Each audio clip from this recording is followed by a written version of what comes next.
Isang linggo matapos ang Miss Universe, Miss International naman ang tinutukan kagabi, kung saan kinoronahan bilang fourth runner-up ang pambato ng Pilipinas na si Myrna Esguerra. Ang kanyang naging laban, balikan sa report ni Showbiz Angel. Miss Philippines! Itinanghal na fourth runner-up sa katatapos lang na 63rd Miss International ang pambato ng Pilipinas na si Myrna Esguerra. Ang ginirampang gown ng beauty queen at tubong abra sa prestihiyosong pageant na ginanap sa Japan, tinawag na Orienta Rosa na gawa ng fashion designer na si Mac Tumang.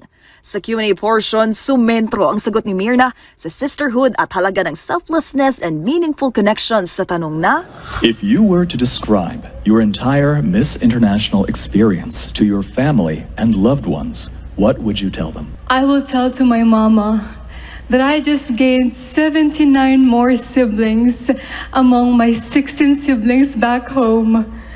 Miss International taught me to be selfless, and it taught me the value of having friends from all around the world.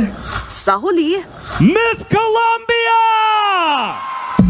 si Miss Colombia Catalina Duque ang kinoronahang Miss International, habang first runner-up naman ang kinatawan ng Zimbabwe na si Yolanda Chimbarami na sinundan ni Miss Bolivia at third runner-up ang pambato ng Indonesia.